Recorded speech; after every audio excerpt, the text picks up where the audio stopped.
ஆனா இன்னைக்கு அந்த காலம் மாதிரி இல்ல. டிவியில நீங்க அத்தனை ஆங்கிள் போட்டோ எடுக்கிறீங்க, இந்த ஆங்கிள் அந்த ஆங்கிள் போடுறீங்க, தனியார் தொலைக்காட்சி எல்லாத்தையும் நம்ம பாக்குறோம், வேறு வேறு ஆங்கிள் காட்டுறீங்க.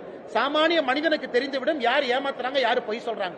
அதனால் முதலமைச்சர் இதில் தலையிட்டு நடவடிக்கை எடுத்து காவல்துறையினுடைய மானத்தையும் அரசனுடைய மானத்தையும் காப்பாற்றும். கரூர் சம்பவத்தில் வந்து அந்த கைது செய்யப்பட்ட மாவட்ட செயலாளருக்கு இன்னைக்கு நீதிமன்றம் ஜாமீன் கொடுத்திருக்குது. இது வந்து தங்களுக்கு கிடைத்த முதல் வெற்றி அப்படின்னு சொல்லி தாவேகா அண்ணா, தாவேகா அவங்க புரிஞ்சுக்கணும், எல்லாரும் புரிஞ்சுக்கணும். நான் தான் முதல்ல இருந்து சொல்றேங்கன்னா, இதுல திரு விஜய் அவர்களை அக்யூஸ் நம்பர் 1 போட முடியாது. அதே நேரத்தில் ஜாமீன் என்பது இயல்பாக எல்லாருக்கும் கிடைக்கத்தான் போகுது. இவங்க யாரும் போய் கொலை பண்ணல, யாரும் கத்தி எடுத்து குத்துல. தவறு நடந்திருந்தால் சிபிஐ வர்றாங்க, அதுக்கான சார்ஜ் ஷீட் பண்ணுவாங்க, எவிடன்ஸ் கொடுப்பாங்க. இன்னைக்கு ஒருவேளை வேகமா ஜாமீன் கிடைச்சிருக்குன்னா அரசு தரப்பு வழக்கறிஞர்கள் அவங்க குற்றச்சாட்டு வச்சிருக்கிறாங்க, குற்றச்சாட்டுக்கான ஆதாரத்தை கொடுக்க முடியவில்லை என்ற அர்த்தம் தான். ஜாமீன் கிடைச்சிருக்குன்னா அரசு தரப்பு வழக்கறிஞர்கள் அப்ப அவங்களால எவிடன்ஸ் கொடுக்க முடியல, அப்ப எவிடன்ஸ் இல்ல. இது ஒரு ஆங்கிள். இன்னொன்று, நீதிமன்றத்தை பொறுத்தவரை எங்கேயும் போக மாட்டாங்க, உள்ளூர்ல தான் இருப்பாங்க.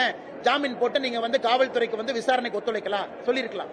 ஆனால் இதை பெரிதுபடுத்துவதை விட இந்த நிகழ்வுக்கு பின்னால் யார் இருந்தார்கள் என்பது முக்கியம். அது சிபிஐ என்கொயரியில முழுமையாக வெளியே வரும் என்கிற நம்பிக்கை எனக்கு இருக்கு.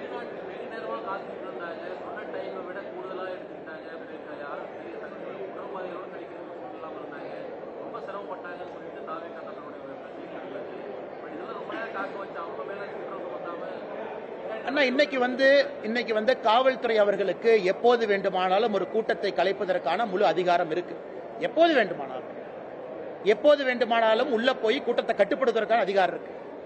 எப்போது வேண்டுமானாலும் அந்த கூட்டத்திற்கு பேசுறதுக்கு ஒரு தலைவர் வர்றாருன்னா வர முடியாது, வெளியே போங்கன்னு சொல்றதுக்கு அதிகாரம் இருக்கு. அந்த அதிகாரத்தை ஏன் பயன்படுத்தவில்லை என்று கேட்கின்றோம். கேள்வி 1. இரண்டாவது, நீங்க சொல்ற பிரச்சனை நடந்திருக்கலாம், ஆமாம், இல்லை என்று நான் சொல்லல.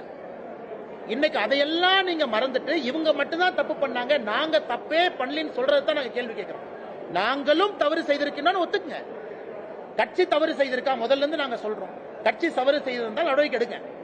அரசு எங்க மேல எந்த தப்பு இல்ல, நாங்க நிரபராதிகள், எங்கேயும் ஒரு தவறும் அரசு சார்பில் நடக்கலின்னு முதலமைச்சர் அவர்கள் கரூர்ல இருந்து சொல்றாங்க. அதைத்தான் திரும்ப திரும்ப சொல்றோம். இல்லை, அரசும் தவறு செய்திருக்கின்றனர். உங்க மேல நிறைய தவறு இருக்கு.